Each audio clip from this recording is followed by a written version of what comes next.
बिस्मिल्लाहिर्रहमानिर्रहीम। अस्सलाम वालेकुम स्टूडेंट्स। चैप्टर नंबर 18 है क्लास 12 और केमिकल कोऑर्डिनेशन चैप्टर का नाम है। तो ये बहुत इंटरेस्टिंग चैप्टर है। इसमें ज़्यादातर आप जो चीज़ स्टडी करने वाले हैं वो हार्मोन्स हैं, ठीक है। एंडोक्राइन एक्सोक्राइन सिस्टम है, स्पेशली ह्यूमन बींग्स में, और इसके साथ साथ फीडबैक मैकेनिज़्म जो है इसको आप थॉरोली स्टडी करेंगे। तो बहुत इजी टेक्स्ट है, इसमें सारी ऐसी चीज़ें जो बहुत आसानी से समझ में आने वाली हैं। और ये आपके पेपर में जो ज़ूलॉजी का सेक्शन है उसका जो है काफ़ी सारा कंटेंट जो है वो कवर करेगा, ठीक है। तो सबसे पहले इसके जो एमसीक्यूज़ हैं इस चैप्टर के, इस पर हम आ जाते हैं और तेज़ी से इसको स्टडी करते हैं। तो यहाँ आ जाओगे आप, पेज नंबर है मेरे पास 124, ठीक है। अब इसमें लाइन से पहले मैं एमसीक्यूज़ को बिल्कुल सादा ज़बान में आपको समझा के उसका डायरेक्ट जो भी आंसर है ना वो मार्क करवा दूँगी। तो फर्स्ट एमसीक्यू देखो आपसे क्या कह रहा है कि इसमें से फॉलोइंग स्टेटमेंट इनकरेक्ट है। इस मतलब बहुत सारे इसमें देखें ऑप्शंस हैं, इसमें से ये कह रहा है कि कौन सा स्टेटमेंट्स हार्मोन्स के हवाले से इनकरेक्ट है। तो आप इसमें ऑप्शन नंबर डी पर जाना सीधा, कि they are use to communicate between different organism. ये वाला जो ऑप्शन है ये बिल्कुल इनकरेक्ट है। उसके बाद सेकंड जो है आपसे कह रहा है कि ऑक्सीटोसिन है और एडीएच है, ठीक है, यानी कि एडिनोसिन का एक हार्मोन होता है ये एडीएच, ये प्रोड्यूस होता है by the dash and stored in the dash. यानी ऑक्सीटोसिन एंड एडीएच, ये जो दोनों हार्मोन्स हैं ये यहाँ प्रोड्यूस हो रहे हैं और यहाँ स्टोर हो रहे हैं। तो ये जो ऑप्शन है सबसे फर्स्ट वाला ये करेक्ट है, हाइपोथैलेमस एंड न्यूरो हाइपोफाइसिस, ठीक है। ये ए ऑप्शन बिल्कुल करेक्ट है इसमें से। नंबर थर्ड पर देखें कि ट्रॉपिक हार्मोन्स जो है जो कि इंटीरियर पिट्यूटरी से डायरेक्टली इफेक्ट करते हैं, ये इनमें से कहाँ से रिलीज़ होते हैं, ठीक है। ये होते हैं थायरॉक्सिन से, ठीक है, डी ऑप्शन में। नंबर 4 पर आ जाएँ कि which of the following endocrine disorder are not correctly match with the male functioning glands, यानी इनमें से कौन सा डिसऑर्डर जो है ये करेक्टली मैच नहीं हो रहा। तो यहाँ पर आ जाए, ये गाइटर है और एड्रीनल मेड्यूला है। तो देखिए जो गाइटर होता है ये वाला जो हार्मोन है ये मतलब ये बीमारी है, ये एड्रीनल मेड्यूला से बिल्कुल भी रिलेटेड नहीं है। एड्रीनल मेड्यूला से किडनी के जो प्रॉब्लम्स हैं वो रिलेटेड होंगे सारे के सारे। उसके बाद नंबर 5 ऑप्शंस एमसीक्यूज़ पर आ जाएँ कि which hormone exert antagonistic actions to PTH, यानी कि इसमें से कौन सा हार्मोन जो है ये अगेंस्ट में काम करता है, ठीक है। तो ये है कैल्सीटोनिन। कैल्सीटोनिन हार्मोन जो है वो पीटीएच के अपोजिट काम करेगा। उसके बाद नेक्स्ट आपके पास which of the following are synthesized from the amino acid and tyrosine. तो इनमें से कौन सी चीज़ जो है ये अमाइनो एसिड टायरोसिन से सिंथेसाइज होती है। तो इसके देखें बहुत सारे ऑप्शंस हैं, ये सब के सब होते हैं इसमें। ऑल ऑफ द फॉलोइंग इसका करेक्ट ऑप्शन है। उसके बाद नेक्स्ट पेज पर आ जाओ, पेज नंबर 125 पर, यहाँ पर भी कुछ है। तो ये आपसे कह रहा है कि एड्रिनल कॉर्टेक्स जो है अगर रिमूव हो जाती है तो हार्मोन्स का कौन सा ग्रुप सबसे ज़्यादा अफेक्टेड होगा, ये होगा स्टेरॉइड्स, ठीक है। उसके बाद नेक्स्ट आपसे कहता है कि which of the following hormones are secreted by the adrenal gland in response to stress and promotes the synthesis of glucose from non carbohydrate substrate, यानी इनमें से कौन सा हार्मोन ऐसा है कि जो नॉन कार्बोहाइड्रेट सबस्ट्रेट्स जो है इससे ग्लूकोज की सिंथेसिस करेगा, ये होगा ग्लूकोकॉर्टिक स्वाइट्स, ठीक है, ग्लूकोकॉर्टिसॉइड्स। तो उसके बाद नेक्स्ट आपसे पूछ रहा है कि which of the following stimulate the contraction of uterine muscles, इसमें से कौन सा हार्मोन जो है यूटेराइन मसल्स की कॉन्ट्रैक्शन में इन्वॉल्व है, ये ऑक्सीटोसिन। उसके बाद लास्ट आपसे कह रहा है कि एक डिस्टिंक्ट फीचर होता है या मैकेनिज्म होता है थायराइड हार्मोन्स का और स्टेरॉइड हार्मोन का, वो कौन सा होता है। ये होता है कि ये हार्मोन जो हैं ये रिसेप्टर्स होते हैं इनसाइड द सेल, इसको बाइंड करते हैं, यानी सेल्स के अंदर जो रिसेप्टर्स होते हैं इनको बाइंड करते हैं। तो ये ऑप्शन नंबर सी करेक्ट है कि these hormones bind to receptor inside cells, ठीक है। अब आ जाएं इसके कुछ क्वेश्चन आंसर्स की तरफ। काफ़ी सारे क्वेश्चन आंसर्स हैं इसमें, कुछ डिफरेंस भी हैं, कुछ डेफिनेशंस भी हैं, सबको स्टडी करेंगे आप। सबसे पहले फर्स्ट क्वेश्चन आपसे कह रहा है कि why hydrophilic hormones need secondary messengers, यानी हाइड्रोफिलिक हार्मोन्स जो हैं उसको सेकेंडरी मैसेंजर्स क्यों इसकी रिक्वायरमेंट होती है। तो सबसे पहले तो एक चीज़ आप समझ लें कि हार्मोन बेसिकली 2 काइंड्स के होते हैं, एक हाइड्रोफोबिक होता है, एक हाइड्रोफिलिक होता है। हाइड्रोफोबिक का मतलब ये होता है कि ये वाटर हाइड्रोफिलिक का मतलब ये होता है कि ये वाटर लवर्स होते हैं, यानी कि ये वाटर के अंदर डिज़ोल्व हो जाते हैं। और दूसरे जो हार्मोन होते हैं वो लिपोफिलिक होते हैं, या दूसरे लफ्ज़ों में वो ये कह लें कि हाइड्रोफोबिक होते हैं, यानी पानी से दूर जाते हैं और लिपिड्स जो हैं उसको पसंद करते हैं, तो वो लिपोफिलिक होते हैं। तो वो वाले जो हार्मोन हैं वो लिपिड्स के अंदर डिज़ोल्व होते हैं। तो अब आप आपके पास जो सवाल है वो क्या कहता है कि जो वाटर के अंदर डिज़ोल्व होते हैं उनको सेकेंडरी मैसेंजर्स जो है उसकी ज़रूरत क्यों होती है, ठीक है। तो पेज नंबर 105 पर आप सीधा मूव करेंगे। यहाँ पर इसका आंसर है, यहाँ पे देख लीजिए कि एक सेकंड मैसेंजर सिस्टम जो है वो यूज़ होता है। 105 पर देखें, यहाँ से लेके यहाँ तक की लाइन्स है। इसको मैं समझा देती हूँ आपको कि हमें एक सेकेंडरी मैसेंजर सिस्टम जो उसकी ज़रूरत क्यों होती है, क्योंकि ये जो हार्मोन होता है ना, यानी कि आपका हाइड्रोफिलिक हार्मोन होता है जो कि प्रोटीन हार्मोन्स कहलाता है, इसको सबसे पहले किसी रिसेप्टर के साथ बाइंड होना होता है। जैसे ही उस रिसेप्टर के साथ, वो रिसेप्टर सेल के अंदर मौजूद होगा, जैसे ही वो रिसेप्टर के साथ बाइंड होगा तो अब वो जो रिसेप्टर है उसकी जो शक्ल है वो चेंज हो जाएगी, वो अपने आप को चेंज कर लेगा। उसके बाद वो एक बायोकेमिकल रिएक्शंस जो है उसकी सीरीज़ को ट्रिगर करता है, यानी स्टार्ट कर देता है, और इस तरह सेल के अंदर जो एक्टिविटीज़ हैं वो चेंज होना स्टार्ट हो जाती हैं। यानी ये इसका मोड ऑफ एक्शन होता है कि सबसे पहले ये रिसेप्टर के साथ कंबाइन होगा, फिर रिसेप्टर जो है उसको चेंज कर देगा, उसके बाद कुछ बायोकेमिकल्स रिएक्शन स्टार्ट हो जाएंगे सेल के अंदर, और इस तरीके से एक्टिविटी सेल की जो है वो चेंज होती चली जाती है। इसीलिए इसको सेकेंडरी मैसेंजर चाहिए होता है। तो यहाँ से लेके यहाँ तक आपने क्या करना है, इसको मार्क कर लेना है, ठीक है। उसके बाद नेक्स्ट आपका क्वेश्चन जो है वो क्या कहता है कि why hormones are called chemical messengers. Hormones को आप केमिकल मैसेंजर्स क्यों कहते हैं, ठीक है। तो इधर आ जाएं आप पेज नंबर 104 पर। एक्चुअल में अगर आप हार्मोन का वर्ड देखेंगे, बिल्कुल फर्स्ट लाइन देखें, फर्स्ट 3 लाइन्स है, यहाँ से लेके यहाँ तक, ठीक है। अब इसको आप मार्क कर लें और फिर इसको समझ लें कि हार्मोन का मतलब ये होता है एक्साइट करना। एक ग्रीक वर्ड है, हार्मोन से निकला, इसका मतलब होता है एक्साइट करना। तो एक्चुअली केमिकल मैसेंजर इसलिए इसको कहा जाता है कि कुछ ख़ास किस्म के स्पेशलाइज्ड टिश्यूज़ जो है ना, ये यहाँ से सिक्रीट होते हैं। इन टिश्यूज़ को कहा जाता है ग्लैंड्स। तो इन ग्लैंड्स में से क्या चीज़ सिक्रीट हो रही है, हार्मोन सिक्रीट हो रही है, और फिर ये जो है ये क्या करती है, ब्लड स्ट्रीम में मिल जाती है, ठीक है। अब जब ये ब्लड स्ट्रीम में मिल जाती है, खून में शामिल हो जाती है, तो उसके बाद ये अपना एक्शन करती है। तो एक्चुअल में क्या है, ये केमिकल्स हैं जो कि कहाँ से सीक्रेट हो रहे हैं, ग्लैंड्स में से सीक्रेट हो रहे हैं, और किस में शामिल हो रहे हैं, ब्लड के अंदर शामिल हो रहे हैं, और फिर अपनी एक्टिविटी जो है टारगेट सेल तक जाकर अपना जो एक्शन है वो दिखा रहे होते हैं। तो आपने क्या करना है, यहाँ से लेके यहाँ तक बस इसको कर लेना है, ठीक है। उसके बाद एक लाइन यहाँ ड्रॉप करेंगे आप, और यहाँ पे आ जाएंगे सबसे पहले 10, ठीक है। यहाँ से लेके एंड तक आ जाएंगे। अब इसमें इसने आपसे क्या कहा है कि क्योंकि जो हार्मोन है वो ब्लड स्ट्रीम की मदद से एक जगह से दूसरी जगह, यानी अपने टारगेट सेल्स तक पहुँचते हैं, तो फिर ये बाकी के जो सेल्स हैं ना, जो बीच में रास्ते में आ रहे हैं, इनको टोटली इग्नोर करते हैं, ठीक है। और इनको क्या करना होता है, जो अपना पर्टिकुलर सेल है वहीं जाके अपना पर्टिकुलर एक्शन जो है उसको परफॉर्म करना होता है, ठीक है। तो यहाँ से लेके यहाँ तक आप लिख देंगे। तो किस्सा मुख्तसर आपने क्या समझा कि केमिकल सब्सटेंसेस हैं जो कि ग्लैंड से सिक्रीट होते हैं, ब्लड में शामिल होते हैं, उसके बाद टारगेट सेल्स तक सीधा पहुंचेंगे, बीच में जितने सेल्स हैं उसको इग्नोर करेंगे, और टारगेट सेल्स पर जाकर ही अपनी एक्टिविटी या अपना जो मोड ऑफ एक्शन है इसको शो करते हैं, ठीक है। उसके बाद अब अगला क्वेश्चन जो हम उसकी तरफ मूव करेंगे। अगला क्वेश्चन आपसे कहता है कि जो पोस्टीरियर पिट्यूटरी है इसको हम न्यूरो हाइपोफाइसिस क्यों कहते हैं, ठीक है। सवाल फिर से समझ लीजिए कि पोस्टीरियर पिट्यूटरी जो है इसको न्यूरो हाइपोफाइसिस क्यों कहा जाता है। तो अब इसको आप निशान लगा लेंगे, पेज नंबर 110 पर है इसका आंसर। इधर आ जाएं आप, सबसे पहले ये आ गया आपके पास पोस्टीरियर पिट्यूटरी, ठीक है। सिर्फ 2 लाइनों का हार्डली क्वेश्चन है, यहाँ से आकर यहाँ तक, ठीक है। ये देखें, यहाँ से स्टार्ट से यहाँ तक।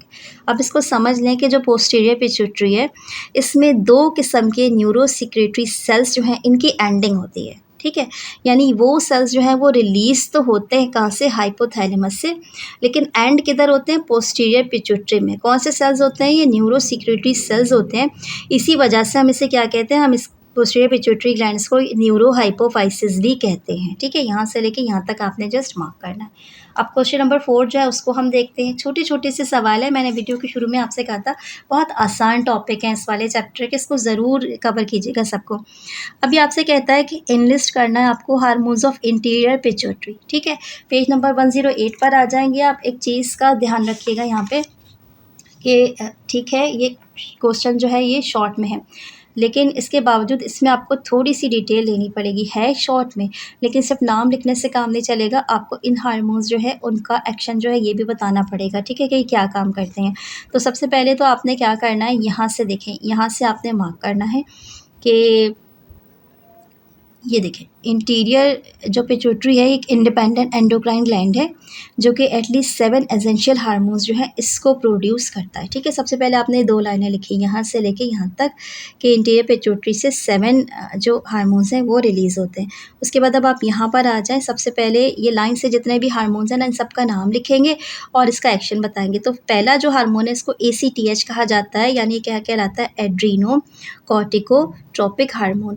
इसका काम क्या होता है कि एड्रिनल कॉर्टेक्स जो है इसको स्टिमुलेट करता है ताकि कॉर्टिकोस्टेरॉइड्स जो है इसको प्रोड्यूस करे। ठीक है, उसके बाद नाम से जहन में रखें, देखिए यहाँ पे नाम में क्या रख रहे हैं, एड्रीनो कॉर्टिकोट्रोपिक। तो ये क्या चीज़ कर रहा है, एड्रिनल कॉर्टेक्स को स्टिमुलेट करेगा कॉर्टिकोस्टेरॉइड्स को प्रोड्यूस करने के लिए।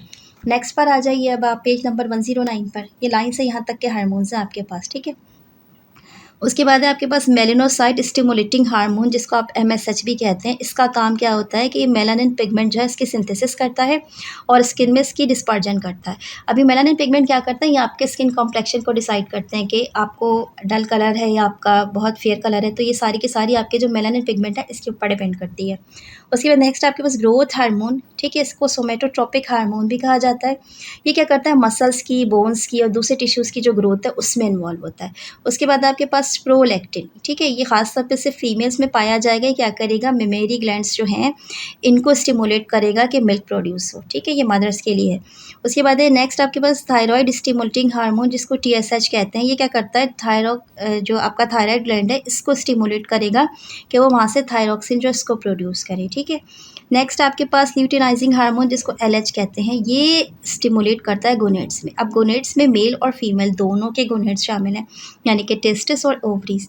तो ये क्या करेगा, ये ख़ास किस्म के स्टेरॉइड्स हार्मोन जो उनकी प्रोडक्शन करता है। जब वो फीमेल में हार्मोन होते हैं तो वो एस्ट्रोजन और प्रोजेस्टेरोन, ये 2 हार्मोन होंगे। ठीक है, एस्ट्रोजन और प्रोजेस्टेरोन जो दोनों का फंक्शन अलग अलग होता है, ये ओवरीज में काम करते हैं।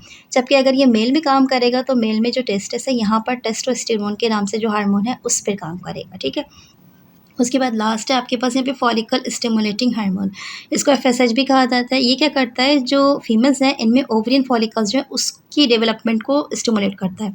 जबकि मेल में क्योंकि ओवरियन फॉलिकल्स मौजूद नहीं होती हैं तो ये क्या करता है, स्पर्म जो है उसकी डेवलपमेंट में काम करता है। तो दोनों जगह ये 2 अलग अलग काम करता है। इसको आपने बस यहाँ तक मार्क करना है। ठीक है, FSH और LH वाला पोर्शन जो है ये अगले क्वेश्चन में इस्तेमाल होगा, यहाँ तक आप इसको मार्क कर लेंगे। ठीक है, अब अगला जो है आप देख लो। अगला क्वेश्चन जो है वो आपसे कह रहा है कि why pancreas is called endocrine as well as exocrine gland, यानी जो आपका पैंक्रियाज है इसको हम एंडोक्राइन और एक्सोक्राइन दोनों ग्लैंड्स के तौर पर पुकारते हैं या कह लें कि कॉल करते हैं। तो यहाँ से स्टार्ट कीजिएगा पैंक्रियाज के टॉपिक से, पेज 112 है, यहाँ से मार्क कीजिएगा, अगला तक मैं आपको मार्क कराऊंगी, पहले यहाँ से देख लीजिए। पैंक्रियाज जो है बिल्कुल स्टमक के साथ लोकेटेड होता है, इसके साथ एडजेसेंट होता है, चिपका हुआ होता है। अब ये एंडोक्राइन और एक्सोक्राइन दोनों किस्म के फंक्शंस को परफॉर्म करता है। जो एंडोक्राइन सेल्स हैं ये तकरीबन 2% होता है पैंक्रियाज के बॉडी वेट का, जबकि बाकी पूरा का पूरा ऑर्गन जो है वो क्या करता है, एक्सोक्राइन टिश्यूज़ जो उसके साथ काम करता है। नेक्स्ट पेज पर आ जाइए, यहाँ तक देखें जहाँ पे लिखा हुआ है ना पैंक्रियाटिक डक्ट तक, यहाँ तक आपने इसको मार्क करना है। आप समझ लें कि जो दूसरे एक्सोक्राइन टिश्यूज़ होते हैं इसमें बाइकार्बोनेट्स आयन हैं या मुख्तलिफ़ किस्म के डाइजेस्टिव एंजाइम्स हैं, उनकी वेराइटीज़ जो हैं वो सब की सब प्रोड्यूस हो रही होती हैं। और उसके बाद इनका अलग अलग रास्ता होता है, जैसे कि ये स्मॉल इंटेस्टाइन तक पहुँचती हैं और इसका जो रास्ता होगा वो क्या होगा, पैंक्रियाटिक डक्ट होगा। तो पैंक्रियाटिक डक्ट की मदद से इनको स्मॉल इंटेस्टाइन में पहुँचना है। कौन कौन सी चीज़ें हैं, ये बाइकार्बोनेट आयन्स हैं, मुख्तलिफ़ किस्म के डाइजेस्टिव एंजाइम्स है। ठीक है, अकॉर्डिंग टू नीड। तो इस तरीके से पैंक्रियाज को आप दोनों तौर पे पुकारते हैं कि ये एंडोक्राइन और एक्सोक्राइन दोनों किस्म का ग्लैंड है। ठीक है, अच्छा नेक्स्ट जो क्वेश्चन है आपका, अब इसको देख लें आप। यहाँ पर आपसे कह रहा है कि why secretion of adrenal cortex are called corticosteroids, यानी कि सिक्रीशंस जो एड्रीनल कॉर्टेक्स से होती है इसको एड्रीनल कॉर्टिसॉइड क्यों कहा जाता है। ठीक है, अब आप आ जाएं सीधा यहाँ पर पेज नंबर 115 पर, I will check again, page number 115 पर। ठीक है, एड्रीनल कॉर्टेक्स, यहाँ आ गए आप। यहाँ पर देखें एड्रिनल कॉर्टेक्स की हेडिंग है, यहाँ से लेके यहाँ तक आपने लिखनी है, ठीक है, सिर्फ यहाँ से लेके यहाँ तक लिखनी है। ये क्या कह रहा है कि जो हार्मोन्स हैं एड्रिनल कॉर्टेक्स के सब स्टेरॉइड्स होते हैं, यानी किससे मैन्युफैक्चरिंग हुई होती है, इसकी स्टेरॉइड से होती है। तो इसीलिए कलेक्टिवली आप इसको क्या कहते हैं, इसे आप कहते हैं कॉर्टिको स्टेरॉइड्स। यही वजह है कि जो एड्रिनल कॉर्टेक्स के जितने भी हार्मोन हैं वो क्या कहलाते हैं, कॉर्टिको स्टेरॉइड्स कहलाते हैं। उसके बाद नेक्स्ट आपके पास आ जाएगा, यहाँ पे कुछ डिफ्रेंसिएशंस है, ठीक है। पहली जो डिफ्रेंसिएशन है ये हाइपोथायरॉयडिज्म और हाइपरथायरॉयडिज्म के साथ है। तो स्टूडेंट्स यहाँ पर एक चीज़ मैं आपको क्लियर कर दूँ कि देखें ये जो डिफरेंस है ये कभी भी बुक में डिफरेंस की शक्ल में नहीं होते, ठीक है, डेफिनेशंस की शक्ल में होते हैं। तो जब आप इसको करेंगे तो इस तरीके से आपने कॉलम बना लेना है, ठीक है। एक तरफ आपने फर्स्ट हेडिंग पुट करनी है, फर्स्ट हेडिंग जैसा कि यहाँ पर है हाइपोथायरॉयडिज्म की, और इस तरफ आप कौन सी हेडिंग पुट करेंगे, इस तरफ करेंगे हाइपरथायरॉयडिज्म की, ठीक है। डेफिनेशन एक यहाँ पे इसकी लिख देंगे और यहाँ पर इसकी लिख देंगे। इस तरीके से डिफरेंस कीजिएगा, हमेशा कभी भी हेडिंग वाइज मत कीजिएगा। तो पेज नंबर 111 के ऊपर हम आते हैं, उन दोनों की डेफिनेशंस जो है इसको चेक कर लेते हैं, ठीक है। ये रहा हमारे पास हाइपरथायरॉयडिज्म एंड हाइपोथायरॉयडिज्म। यहाँ से इसको मार्क कीजिएगा, देखिए यहाँ से लेके यहाँ तक। अभी किस तरह काम करना है पहले समझा देती हूँ, फिर बता भी दूँगी कि जब थायराइड हार्मोन की एक्सेस सिक्रेशंस होंगी, यानी ज़रूरत से ज़्यादा बनना शुरू हो जाएगा, तो हम इसको कहेंगे हाइपरथायरॉयडिज्म। ये क्या करता है, जब हाइपरथायरॉयडिज्म होता है तो कुछ सिम्पटम्स आपको मिलते हैं, जैसा कि स्वेटिंग, ज़्यादा पसीना आएगा, वेट लॉस हो जाएगा। इसके अलावा बॉडी में हीट ज़्यादा जो है बननी स्टार्ट हो जाती है, हीटअप हो जाती है बॉडी, और ब्लड प्रेशर वगैरह जो है वो हाई होता है, ठीक है। तो ये वाला पार्ट आपने किस में लिखना है, हाइपरथायरॉयडिज्म की हेडिंग में यहाँ से लेके यहाँ तक लिखना है। उसके बाद आपने दूसरी हेडिंग डालनी है हाइपोथायरॉयडिज्म की, और यहाँ से ये वाला पार्ट लिखना है कि जब लो सीक्रेशन होगी थायराइड हार्मोन की, तो हम इसको क्या कहते हैं, इसको हम कहते हैं हाइपोथायरॉयडिज्म। और इसके जो सिम्टम्स होंगे उसमें आमतौर पे वेट गेन होता है। जब भी वेट गेन होता है तो एक लेथार्जिक कंडीशन होती है, यानी बॉडी सुस्त होना स्टार्ट हो जाती है, किसी काम को करने का दिल नहीं चाहता, इसको कहते हैं लेथार्जिक कंडीशन।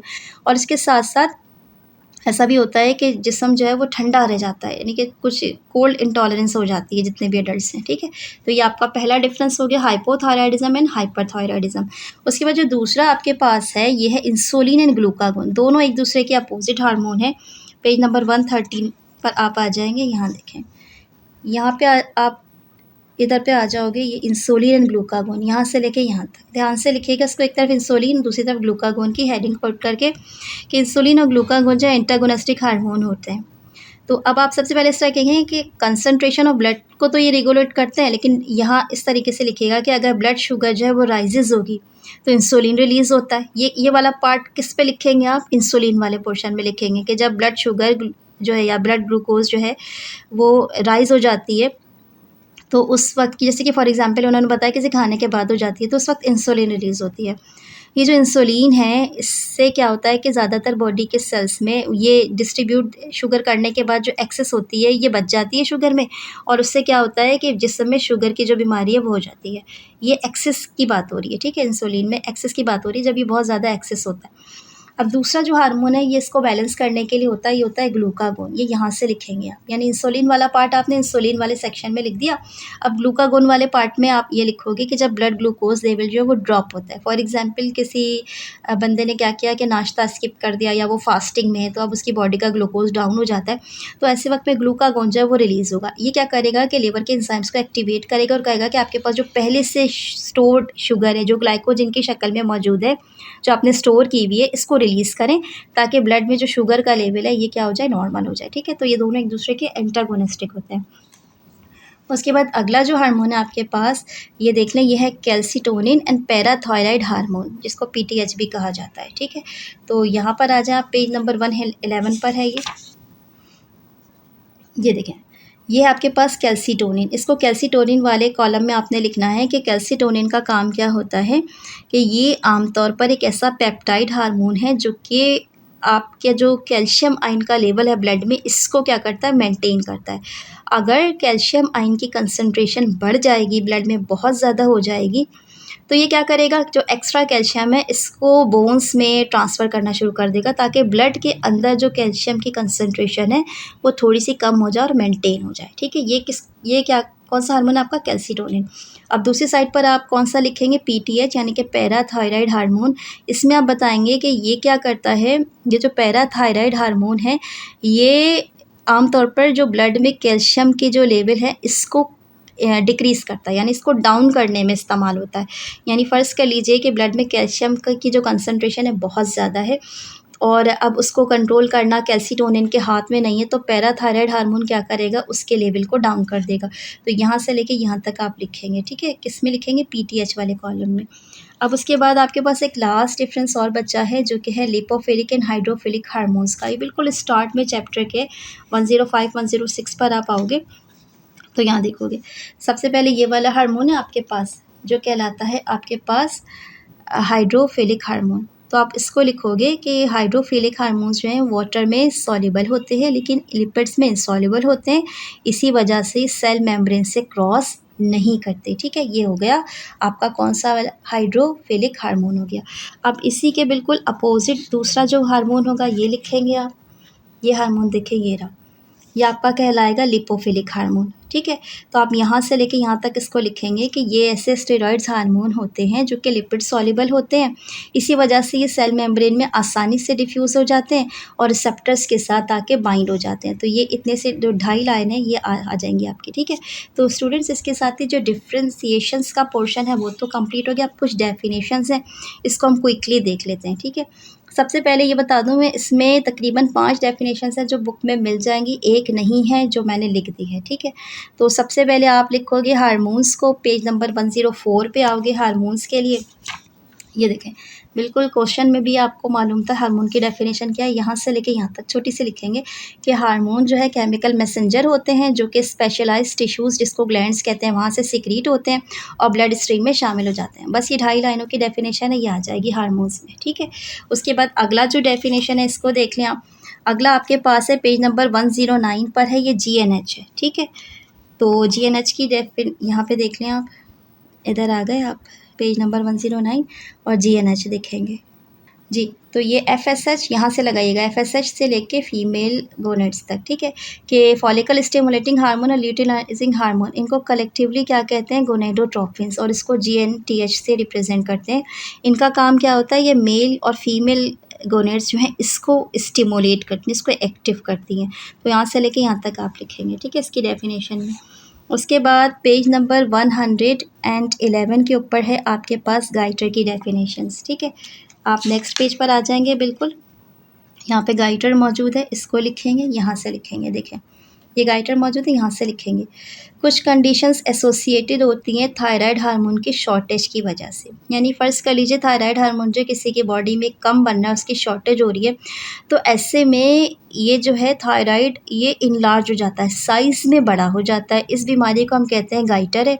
ये आम तौर पर अगर आपकी डाइट में आयोडीन की डेफिशिएंसी है तो उसकी वजह से हो जाती है, ठीक है? इसे गाइटर कहा जाता है। अच्छा, उसके बाद नेक्स्ट आपके पास है 2 डेफिनेशंस जो एक ही पेज पर मौजूद हैं, पेज नंबर 120 के ऊपर, ठीक है? यहाँ आ जाएँ आप 120 के ऊपर, यहाँ पे 2 डेफिनेशंस मौजूद हैं, ये दोनों आप मार्क करेंगे। पहली डेफिनेशन जो है वो आपकी है आर्ट्रियल न्यूट्रियूट्रिक हार्मोन की और दूसरी एरिथ्रोपाइटिन की, ठीक है? दोनों आपको 120 पे मिलेंगे। तो यहाँ पर आ जाएँ आपको, सबसे पहले ये देख लें, एरिथ्रोपाइटिन की देख लें। एरिथ्रोपाइटिन में यहाँ पे लिखा हुआ है कि रेड ब्लड सेल्स की सिंथेसिस को स्टिमुलेट करता है बोन मैरो में, ठीक है? यहाँ से लेके यहाँ तक आप लिख देंगे। दूसरा हार्मोन देखिए बिल्कुल इसके नीचे लिखा हुआ है, आर्ट्रियल न्यूरोयूट्रिक हार्मोन। ये क्या करता है कि ह्यूमन हार्ट जो है ये एक ख़ास किस्म का हार्मोन प्रोड्यूस करता है जिसको हम कहते हैं आर्ट्रियल न्यूट्रियूरेटिक हार्मोन। इसका काम क्या होता है कि अगर बॉडी में ब्लड प्रेशर ज़्यादा होने लगता है तो ये सॉल्ट और वाटर जो है उसकी एक्सक्रिएशन को स्टिमुलेट कर देता है, इंक्रीज़ कर देता है। तो जैसे यूरिनेशन ज़्यादा होने लगती है, जिस्म से सॉल्ट और एक्स्ट्रा वाटर जो है वो बाहर निकलना शुरू हो जाता है, तो ब्लड प्रेशर जो है वो रिड्यूस हो जाता है। तो आपने कहाँ से लिखना है इसको, यहाँ से लिखना है, आर्ट्रियल नेट्रियूरेटिक हार्मोन, यहाँ से लेके प्रेशर तक लिखना है, ठीक है? तो स्टूडेंट्स इसके साथ ही बुक की जितनी डेफिनेशंस थी वो कवर हो गई। अब एक डेफिनेशन ऐसी है जो आपको बुक में नहीं मिलेगी, इसको आप खुद लिख लें। ये हार्मोन है आपका थाइमोसिन, ठीक है? अब थाइमोसिन हार्मोन जो है एक्चुअली आपने क्या करना है, यहाँ से लिखना है इसको कि थाइमोसिन हार्मोन जो है ये प्रोटीन से बनता है। हार्मोन है जो कि प्रोटीन मेड होता है, ये थाइमस ग्लैंड जो है वहाँ से सिक्रीट होता है। इसका काम क्या होता है, it help T cells to grow and strong. किस्सा मुख्तसर ये समझ लो कि जो थाइमस ग्लैंड्स हैं वहाँ से एक हार्मोन निकलेगा जो कि प्रोटीन से बना हुआ होता है। इस हार्मोन का नाम क्या होता है? थाइमोसिन। अब इसका काम क्या होता है कि बॉडी में जो ख़ास किस्म के वाइट सेल्स होते हैं जिसको हम टी सेल्स कहते हैं, जो पिछले चैप्टर्स में हम सीख चुके हैं टी सेल्स क्या होते हैं, ये उनको ग्रो करता है, इनको इतना स्ट्रॉन्ग करता है कि इसकी वजह से जो भी इन्फेक्शन है ये उसके साथ फाइट कर सके। ठीक है, तो आपने जस्ट क्या लिखना है कि hormone protein made by the thymus gland, it help the T cells to grow and strong. ठीक है, तो स्टूडेंट्स इसके साथ ही ये जो चैप्टर नंबर 18 थे इस केमिकल कोऑर्डिनेशन, इसके एमसीक्यूज और शॉर्ट क्वेश्चन आंसर्स जो हैं मैंने बिल्कुल थॉरोली आपको एक्सप्लेन कर ली हैं। कोशिश की है कि इसमें कोई चीज़ ऐसी ना हो जो आपको ना समझ में आए। इसके बावजूद अगर कोई भी प्रॉब्लम है तो आप कमेंट सेक्शन में मेंशन किया कीजिए, कमेंट ज़रूर किया कीजिए और मुझे अपना फीडबैक दिया कीजिए। इसके साथ-साथ अगर वीडियोज़ अच्छी लगें तो अपने स्टूडेंट्स के जो व्हाट्सएप ग्रुप है प्लीज़ इसमें इसको ज़रूर शेयर किया कीजिए। चैनल को एक लाइक कर लीजिए, सब्सक्राइब कर लीजिए। मुझे अपनी दुआओं में याद रखा करें। अपना बहुत सारा ख़्याल रखें। टेक केयर एंड अल्लाह हाफ़िज़।